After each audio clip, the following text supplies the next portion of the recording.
safe lane Earthshaker babysitting a Phantom Assassin. And while the PA might come in nice and close up against the SF, there's a lot of control that's going to make it difficult for them to kill off Dendi every single time. But this is going to be an interesting time for Shadow Fiend. I'm not a massive believer of this hero in the current meta, but let's see if Dendi can make it work for him. Well, Horvorst going for his off-lane 4 position, taking up the role as the Sand King. Vanskor is just scooting himself around as this Mirana, which leads up on the top lane. You actually have Funnick running a safe lane, Nature's Prophet. He did still level up trees at the start, but they're just too good for vision to really pass it up.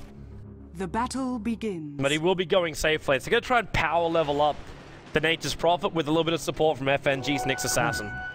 Easy bounty rune for the Silencer, and illusion rune for Horvorst. So there will be no neutral camps coming the way of XK. Then again, Horvorst may not want to block these up completely, considering he wants to farm them up himself. And then he just leaves that off lane for Vanskor to soak up some experience. So they're running a dual off lane while running a dual safe lane as well. So Dendi, let's see how well he goes up against this event. 67 versus 49. Now, the Bolt, the last word. And this is why it's still just so easy to kill off an SF. He's munching on the Tango, and he will survive for now. A healthy chappy. What's coming out? There's nothing on the courier. Someone's going to bring this guy a salve or some kind of extra consumables. Because this is just going to happen again. When there's mana for a Stormbolt from Mantis, Dendi will just have to back up. He's trying to stay in range to get some souls. But Mantis is all over this. Dendi hasn't got a single last hit here in the mid lane just yet. He's having to use razors in order to make it work. Looks like up on top lane, Starcat's going to be just pushed back a little bit by FNG. The mana burn's actually quite a problem for Starcat this early on. Primarily because he can't use his Iron Shells to keep the harassment up. Pushes the creep wave a little bit, but there's no damage going directly into Funnick. Rotation's coming in from Vanskor. Dendi's at least found 3 souls now, so his damage is starting to slowly increase. If he hits level 3, then they may have enough damage to bring down Mantis. The arrow's going to fly in. Mantis, oh, that's a long stun time. 1 raise. He's trying to hit as many times into him as possible so he can get the 2nd raise and gets the first blood off a brilliant arrow by Vanskor. Used the tree line perfectly, so there was no way for this Ven to really see it coming. While on bottom lane, Horvorst, this guy's got Sandstorm as well as Burrow Strike. And the fish has already been thrown. So it's almost impossible to get a kill there. And FNG on this top lane, again keeping Starcat's life a living hell. The trees will come down, they start with a body block, and doing pretty damn good until he can finally slip himself free with the Surge. Vanskor able to get himself another arrow off, this time over on Equal. With a haste rune, he could add a nice little bit of harassment damage in here. In fact, he may even be able to get the kill.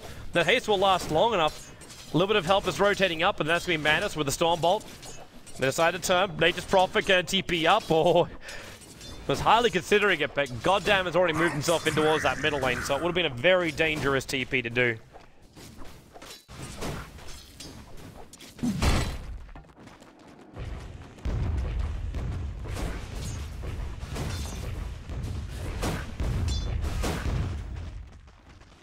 So, meanwhile up on top lane, Funnick now almost up at level 4. That Darkseid has been zoned out of the farm most of the time. This bottom lane is actually a bit of a disaster for the PA. It's 12-5 up against 9-3, but it's again the same position as we saw in the last game. Like, Funnick was the off lane for Na'Vi in the last game, and he got a lot of farm up as a Legion commander. Nothing was really stopping it, and the same thing's happening for Horvorst now. This guy's going to pick up his own bottle. Of course, this is what you're just capable of doing when you're running now with the new rune set. The bottom lane rotates up to check out the bottom rune. We'll always get one, so it just has to be there to contest it. And then the top rune just goes to Dendi, and he'll move up and pick that up. And this courier should have both of them on it. Yep. Boots for Dendi as well as the bottle, and then the courier should be turning south for Horvorst, who's now going to get ganked up. The fissure is on the way. He needs to get the silence off. Burrow Strike should have been done straight away. Actually, he got it off still. The silence came, but he got the Burrow Strike off in time. It goes underneath the fissure. This is why this Earthshaker is not really effective enough to make the lane work. Mantis and Starcat protecting this 4-minute rune. Yes. As Goddamn will take the bounty on the bottom lane. It'll be an illusion in for Starcat. But Dendi's now up to 31 as far as last hits go. That's including kills and denies. But 22 souls in total. Got buffed up, so now 36 souls up in the Necromastery maximum. Vanscore searching for another arrow line. Now this isn't visible. He should have seen Vanscore go down, and will be another arrow to throw out. He's holding on to it to see when they, how far they follow. So he's quite happy to stand his ground. He had to send the bottle back to base, however, which isn't really the greatest thing for him. It means that regeneration's not there, and the range creep will tank up the arrow. The fissure then into Dendi. The AoE stun will connect, and Dendi's already on the sideline, 1-to-1. Manus finally gets his revenge. Well, up on top lane, Funnick being attacked. Just one Iron Shell illusion that's on the way after him. It doesn't take much to kill off this illusion. Well, I don't know if he was trying to bait that impel stun over instead to the illusion and not onto the hero, so then he can just turn in for a secondary Iron Shell and attack. Either way, Divorced being silenced up but hiding inside the sandstorm. Templar Assassin's enjoying this. As Divorced, the last word. It's longest lasting last word ever. I guess the last word. Now he'll get silenced as he comes out of the sandstorm.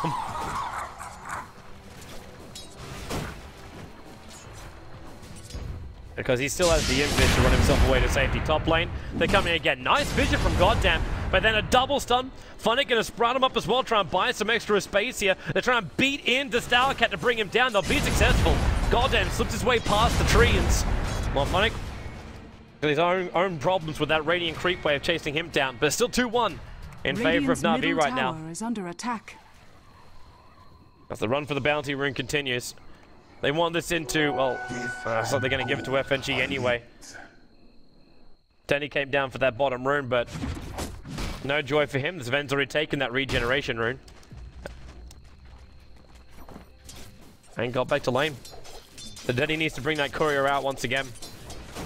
Divorced, looking for some openings in the bottom lane. That Phantom Assassin. A Burrow Strike and Epi, probably not enough to get the kill. That's the reason why you see a 3-3 build coming up from him. He's just using the Sandstorm to farm and push. I can't believe an off-lane SK is really quite legit in this game. It's been a very long time since I've got to cast this kind of stuff. Are fortified. As in an off-lane SK. Used to be the magical thing, and you'd always be checking the draft to see how many stuns you had that will pull him out of Sandstorm. And right now, well, there's actually not that many. Top lane Goddamn's gonna go down. And Avor still sitting inside that sandstorm. He wants a little bit of help. Vanscore is just around the corner. With the Burrow Strike, they could set it up. That's only if PA wants to try and come up and fight. And that's gonna bring the next assassin down as well. And PA's underneath his own tower, and Avor, the prep bottle begins. He wants to dive. You can see him there. Just a quick Burrow Strike. He doesn't have epicenter levels, however. But they're definitely going to need that PA to come out from underneath the tower, like directly under the tower. Like, this area is okay. You can Burrow Strike him, you'll require FNG stun in order to get the second hit, because the arrow just won't be able to connect. And of course, is waiting for the PA to come just an inch closer. Been denied. Well, top tower gets denied. Funnick, try and TP out of here. Won't be out in time, however. Well, on the bottom lane, there's your epicenter. So Havor's finally hit his level 7. And we'll go up another half a level after getting the kill on the PA. His support's going to back up a long way for that. Looks like the arrows and stuns able to connect. So overall, for the 1-1 trade-off, they got negative coming the way. Obviously, with the experience change, it's all going to go up for Na'Vi.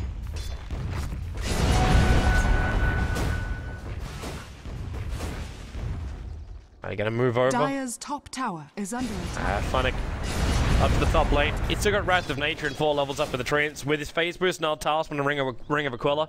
He's quite tanky, so difficult to kill off. Tower is under attack. And Goddamn's got no jump. They might have double Iron Shells. If they can walk in point blank range on Funnick, then the potential is there for the kill. So the fissure, and there you go, point blank range on him. Can't get close enough to get the follow-up stun. Now they can. Support still coming over from Nyx Assassin. FNG, it's a double stun with the Mana Burn and with the Wrath of Nature. Darkseer trapped inside the Sprout. The Surge will be used to get Goddamn away. Starcat realized it was just too much. TP from Prophet very wisely cancelled. But the Darkseer still dies on the off lane. And now with Arcane Boots over on the Nyx Assassin. Even more mana just spreading in for the Na'Vi lineup. And that middle lane, Denny's sitting at the highest net worth now. 4.2k gold net worth over on this Shadow Fiend. Running ahead of Midas build. 9 minutes in. Not the greatest start, because obviously he's still got the death, but he's better than anybody else in the SKM lineup right now. 3.2 against the 4.3. That's also obviously flash farming potential. The fact you still got Havorst on this bottom lane. He's farming up the jungle. Get out of here, Havorst. The PA comes in. He'll Burrow Strike up. They drop the Sentry Ward. The Cycling Dagger and Blink up. Havorst back into the Sandstorm. They'll trigger Dust and Sentry Wards to kill him off. He'll buy his Blink Dagger back at base before he dies. But a lot of commitment to ensure that kill. But Havorst does die, but he still managed to grab 8 levels off this off lane as the SK. Just too strong right now to deal with. Dire's middle tower is under attack. And we get Illusion Rune now for the Darkseer. The Bounty Rune is going to go into the Bottle of Manas too. So a lot of charges. Eddie's now into that jungle doing that flash farming he was searching for. Can at least finish up his treads now. Unless that's already coming out in the courier, and it's not. But it is coming out though to take his bottle and send it all the way back home. So he's actually going for the money right now, not the levels. Bit of a surprise unless that was a misclick. Because he clicked on the smaller little Wild Wing as opposed to go for the big one. So a little bit of less experience, but more gold overall. And Vorst evades the Cycling Dagger. The Iron Shells are up and they're going to trigger the Dust of Vorst. He's actually got Burrow Strike. He could have. If he epic that one, I think he actually had a double kill. The Surge would have been available. He's got Sandstorm again now, and he just starts channeling the Epicenter, and he didn't get it off in time.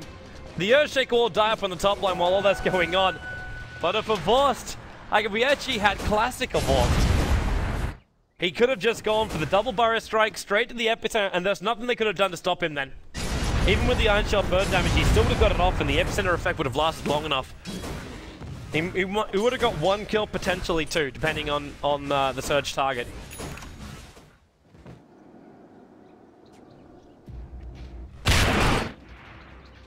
So,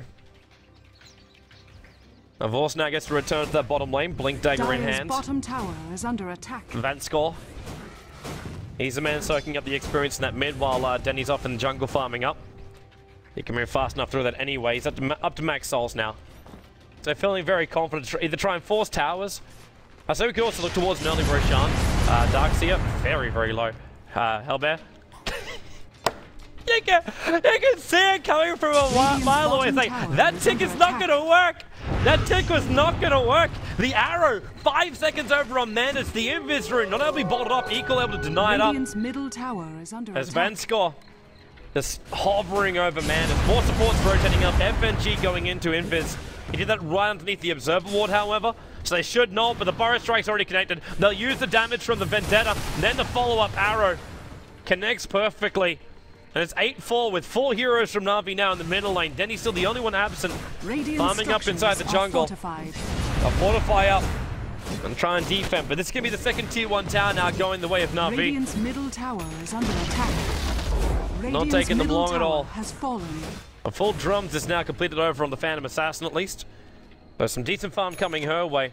Sitting at 5k net worth. But not keeping up with the rest of them. And the supports are starting to drop off for X Game. You've still got a Silencer who's not level 60. Don't have your Global Silence 13 minutes in. He's got basic boots and 3 branches. This just proves how poor he is. 866 is his net worth. And now stunned. A little bit off target. He's getting trigger off the drums. FNG, he's still got Spy Carapace as well as Vendetta available. Trying to get that follow-up stun. But Funnick will die in the tree line. And FNG just runs away. The Surge will come, but they're not going to get underneath the tower. Not in time anyway. Well, I said earlier, Roshan could be happening with the Mask of Madness build over on the Shadow Fiend. Now pump out as much damage as early as possible. He'll need more treants coming from the Prophet, but Prophet's dead currently. And Dendi, he's taking too much damage. Someone needs to tank this for him. Either that or get that extra arrow, but there's no mana for the Mirana either. Havorst is trying to keep their attention away by going in for that tier 1 tower. Nature's Prophet, so 2 seconds until more trees. He just has to survive for now. Even summons up the Necro units, comes inside the pit. And there we go. The treants are up. Dendi can back up, and now he can trigger that Mask of Mans to get all of his life leech back up again. They're moving over. There's a double damage room, but goddamn, they didn't see this because their ward is just so defensive. They probably never even saw it happen. Now the Aegis Immortals into the hands of Dendi. This should make The Wraith Band has been dropped, which is of course Dendi's. That's what he's given up for the Aegis. Holds onto his bottle, and now he's even got Ancients to farm up here. This game's getting out of control with that SF. 7.2k now with the extra insurance of having that Aegis the Immortal. He gets a flash farm not only with his Wraiths, but also by having that consistent increase with the Hand of Midas. And a Vorse chilling in the trees, waiting for his moment on the bottom lane. Another TP did come in. That's Vansker into the tree line for this Observer Ward. Didn't actually scout him out. They have gone on Dendi. So there goes your Aegis. It's a Phantom Assassin coming in really close. But FNG has TP'd himself in, so they can't go again on this. So the Aegis will be expended, and the Vorse did come in to help him out. Left that bottom lane all to the Mirana. As Dendi goes back over to what he started before, which is his Ancient farming. Letting the rest of his team have the map. That's why you see Funnick also up at 15 minutes in with his Necro units. And what are we getting over our next game for the moment? Like, I've been talking a lot about the Na'Vi progression because they're progressing obviously through their items a lot quicker. So there's a lot more to flag there. But the Darkseer now with the Hand of Midas, going 1400 gold as well. He has to be the mech builder in this game. There's no one else that's going to be able to do it. Silencer has nowhere near enough money in order to do such a thing. The Earthshaker kind of needs to get to his Blink Dagger. He's already got his Arcane Boots, but the Blink Dagger is the essential thing. That's what's going to allow him to jump in on Na'Vi and give the initial advantage during the team fight. Then the Silence of the Darkseer, there's Ven follow-up after that point. Mana still needs to get to his BKB.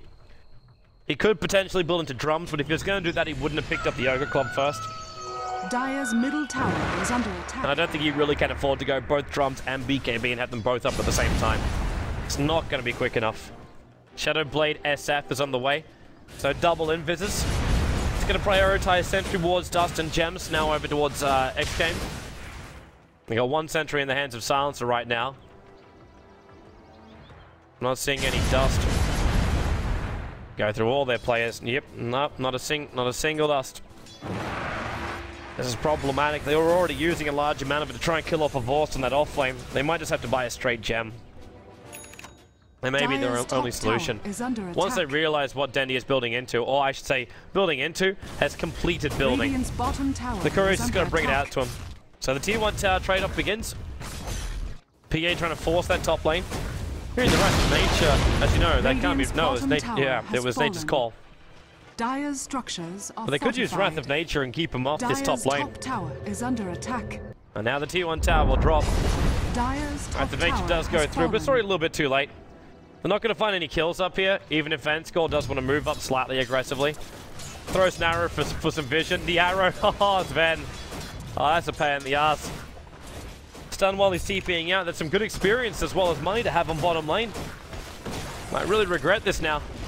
To bring someone else down here, but Na'Vi, they're the ones who bring more people down here. The level 2 Necro units and the summons of the army of Treants. The Shadowblade now arriving on SF, so he's now got another way to evade, and also that initial damage. A Vorse gonna have a jump on mid. Burrow strike up into the Sandstorm as well. The Stormbolt will connect, but the damage has already been done. He's got 10 wand charges into the tree line. The tower attack damage is quite decent. Can't blink just yet. The Prophet's gonna TP and try and buy some space. And successful in doing so while on the bottom lane. Funnick actually having to stand his ground. The tier 2 tower's gone down, but a great double stump out from FNG, allowing Dendi just to stand still and raise. Going 11-5 now. Na'Vi backing X-Game into a corner. And at least now we're getting closer to having that level 6 on equal. He's going to come out, he'll die. A Vorse with the Invis rune sees him perfectly. The arrow won't be able to connect, but a leap into Starfall, actually maybe well, it's a leap into completely wafted arrow. The fissure connects on the Vorse, and he'll use the Moonlight Shadow now to escape. It's not as though Na'Vi have enough Invis. That's why it's kind of interesting to see Shadow Fiend go into something like a Shadow Blade. Unless they just feel their advantage is just so far ahead right now that they're not going to lose on the advantage. Like, you're not going to give any kills away. Like, that's the right way approaching this. Dendi with that Shadow Blade just coming in close. They pinged out just saying, yo guys, I think up high ground, have a look. Back to the farming for the PA. Trying to get her own BKB up and running. The Silencer now has level 6. So Global Silence has arrived. At the same time, that BKB is rapidly approaching for Dendi as he goes for another set of Ancients. How long we got before Roshan's back up again? Potential spawn time in 3 minutes. And Dendi now with 12,000 net worth. They need to find an answer to this somehow, X game. The best answer is just a team fight. Their Wombo combo is still quite good. The Global Silence to stop any kind of reaction out from Na'Vi. Need a high level up in Vac, which currently we've got, we've got 4 levels. It's the Darkseer's fan his levels. He's got Blink Dagger as well, so we can just Vac to wall, prep 1 Iron Shell before the fight begins, and then you follow up with a secondary Iron Shell onto someone like this Sven. And then Sven comes in, gets a follow-up Stormbolt, so you get the AoE control into the AoE stun, and then he's able to cleave and give himself that bonus God Strength to start ripping through whoever he can find. The Earthshaker in those situations can just walk himself in and Echo Slam, but he is getting closer and closer to having that Blink Dagger, so it might be a little bit more, like, straight up. It's only a level 1 Curse of the Silent, but it's still something else you can throw into the middle of the engagement. All of this together, and that's all the damage which you can dish out before you take the PA into account. She's now sitting up at almost level 13, the 2 points up in coup de grace. Dire's structures are some fortified. good damage out from that. Just drop a sentry. It's just the Observer Ward up on the high ground, but FNG's inside of Vendetta. Looks for an opening pickup. And the PA is the obvious choice. The Vendetta's still got itself another 3-4 seconds left on it. FNG, he puts down an Observer Ward right underneath the Radiant Observer Ward, and I think Balto is considering a jump up to have a crack at him. FNG, get yourself back, man. Blinks away. Very, very quick before Manus can get the Stormbolt off. The arrow just fishing for anybody that's around there. The Moonlight Shadow will be used. Thought that was more of a protection for Funnick than an initiation on the bottom lane, because the boss made it quite clear where he was. And he's almost got his BKB. In fact, I say almost, it's now successful. The BKB is fully up. There's Blink Daggers over on FNG. So his initiation is wonderful for a support hero. Back with a double blinks on a Vorce and FNG, they're always right in the middle of the fight. And Vanscore is the man who's at this point spying a buckler. Still help on breach high ground, but they kind of want to have the full mech before that point. And Dendi is most definitely keeping that pressure on as hard as he possibly can. As FNG back into Invis. Should get spotted. Yep, that Sentry Wall was in range of Starcat. The ping even came out for it. The Wrath of Nature will go through with the mana burn. Your Darkseer will die. And the rest of X game couldn't get there in time to help him out.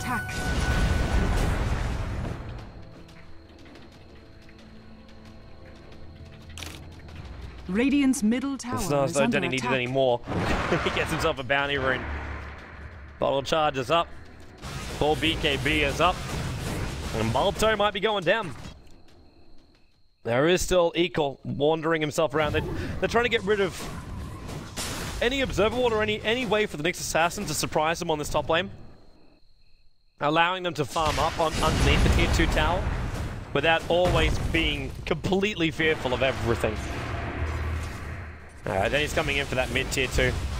He needs to get some more damage out of here. I'm talking like Desolator needs to arrive for Dendi. I know having a BKB, a double damage rune is always very, very useful, but right now, just some easy damage, and having the Desolator you go for the crystals instead. Alright. Either way, it works. It's a damage increase. This little Desolator might be nicer going up against that high ground, and you're still battling up against the high armor buff up that does come from this vent. Even if it's only level 2, Horvorst. It's having a little bit of fun with him inside the tree line. Well, Sandstorm quickly. FNG jumps in. And we get the last hit in the tower. Gets Spy Carapace off, which also stuns up Manus. The arrow flying in. Goddamn, we'll see it coming and we'll back up. That top lane is still being pressured in by Funnick. Now at 3.4k gold over on him. Manus really not close to that BKB at all. And Equal, there's not much more he can do. At least he has level 7 now, so 4 points up in that last word.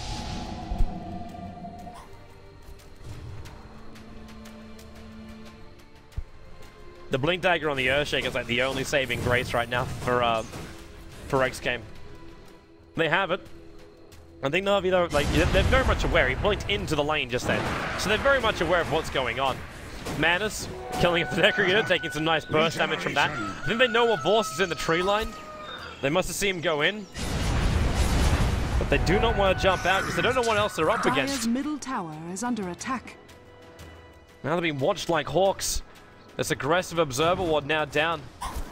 They can see so much of this top lane. Roshan's alive already. So after they clean up this bottom wave, more than likely there'll just be a run into the pit. Then he's getting to a point soon where he's... Okay, well, he actually buys the Daedalus recipe as well. He won't stop until he has full Daedalus. He'll have to drop his hand of minus for this, however. So I don't see him dropping the bottle. Yeah, he could drop the bottle. Just give it to a teammate. That's fine. No, Darkseer finally did it. Like that about 10 minutes ago, they had to pick up that item, but there was no other choice for him. Like, you had to wait until you probably thought maybe I could survive through the engagements. But they're still just so far behind in everything. 17.5k. Normally it's like 1 kill, 2 pickoffs here or there. That'll get you back into the game. But right now, Na'Vi aren't giving him the chance. They're waiting so patiently. I can't believe the patience from a Vorce on this top lane. And can he... The tail looks visible. Yeah, the beat's coming out. A Vorce will burrow strike up. Back into the sandstorm. A PA can't do anything about it. Now it's a fresh Aegis the Immortal over onto the Shadow Fiend. And he didn't end up selling that bottle for the Aegis. No Vorce in with the epicenter, got the burrow strike over. The global silence won't make any difference. It stops the burrow strike, but then you got FNG in the tree line with Blink Dagger off cooldown and still a DD rune up and running. And probably more importantly, a rotating Mirana. So all it's going to take is one stun from him and a good arrow. And they find themselves with a kill. Goddamn with a fissure. Be careful with this kind of stuff. They still have a really good jump. And then the arrow connects on Sven. The creep wave's underneath the tower, but they don't want to go in too far. Dendi is still not here. He just only completed up his Daedalus. Farming up the Ancients in order to get to that point. And then you can look for the full push. They'll take the tier 2 tower from the top lane. Looks like bottom lane's having some fun too. Onyx Necro units battling up against Darkseer as well as his wall. I don't think Funnick wants to leave this lane, even if he is fighting up against himself. Necro units could take care of it. They found Equal out of position. It's like Arrow and Burrow strike out the connect. Manus to leave down. FNG's run on top, but the Echo Slam did come. Some decent damage, but the Spine Carapace is already up, so they got stunned up. 3 euros on the sideline now. The BKB from a Vorce being launched in front of them. And the tier 2 tower will die. Buyback wise, you got one for the Darkseer, and that is all. And there's no Echo Slam, there's no Spam. This will be a top Rax. There's no reason to back up when you have an Aegis the Immortal. If they can bring down the tower as well, the detection goes out the window. Even if you do bring that gem in close, it just means the Darkseer is gone. And this is practically GG right now. Na'Vi are all over the base of X game. They will bring down the top Rax. There's no outer towers remaining, so there's nothing to stop them from just rotating in towards the middle lane. Pushing for the GG, a little bit more difficult. There'll be one last chance that X game can try and fight this. But they need the big combination up. The arrow comes in and keeps Darkseer back for now. Even that 5-second stun will buy him time. Goddamn, try and stall them up with his fissure. But the damage output is just way too much. Manus jumps in, gets the stun. There's your back hit, and finally we get the combination of also Burrow Strike under Manus with the ransom nature of BKB up from Dendi. With his crit damage, it's over. There is no more to be played for this game. Stoutcat will try and run out. The epicenter from a Vorce. It'll go down as well, but the mid-ranks is toast, and so is S-Game's chances of going to ESL 1 New York. But Na'Vi will return for their second ESL 1. They will travel with Cloud9 and Team Secret. Of course, Team Secret housing 2 of the players that played for Na'Vi at the last ESL 1. There should be some great representation coming out from EU. As far as what's happening with our last game of the night, you can check the details over on joindota.com if it does come up. If you had Dendi, man, good day for fantasy points. But we're going to